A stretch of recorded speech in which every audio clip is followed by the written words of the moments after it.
116 బామ్మ నవనీతమ్మ తిరుమల శ్రీవారిని దర్శించుకున్నారు. ఆమె కాలినడకన వస్తున్న వీడియో సామాజిక మాధ్యమాల్లో వైరల్ అవడంతో విషయం ముఖ్యమంత్రి దృష్టికి వెళ్లింది. శ్రీవారిపై బామ్మ నవనీతమ్మ భక్తి యువతతో పాటు అందరికీ స్ఫూర్తిదాయకమంటూ చంద్రబాబు పోస్టు చేశారు.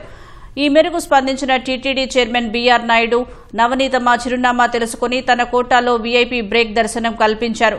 దర్శన అనంతరం ఆమెకు స్వామివారి తీర్థ ప్రసాదాలను అందజేశారు. తమిళనాడు నుంచి నవనీతమ్మ తిరుమలకు మహాపాదయాత్రగా వచ్చిందని దర్శన భాగ్యం కల్పించిన దేవస్థానం అధికారులకు ఆమె కుటుంబ సభ్యులు కృతజ్ఞతలు తెలిపారు.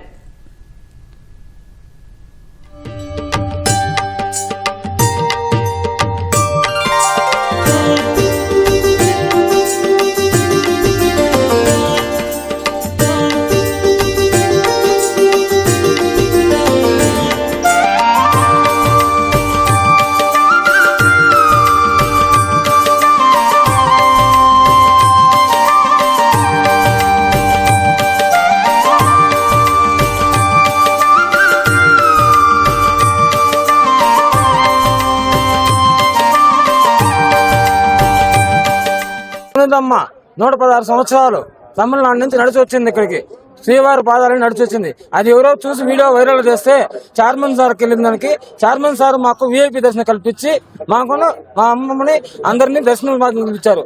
చైర్మన్ సార్ కి కృపంగా దైవ కృపంగా మాకు వీఐపీ దర్శనం అయిందన్న చాలా సంతోషంగా ఉంది.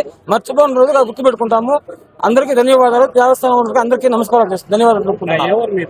చెన్నై దర్శనానికి రావాలని ఎట్లా అనుకున్నారు? నడిచి ఆమె టార్చర్ మాకు ఆమె రావాలన్నా నడిచే పోవాలని నడిచే వచ్చినాం.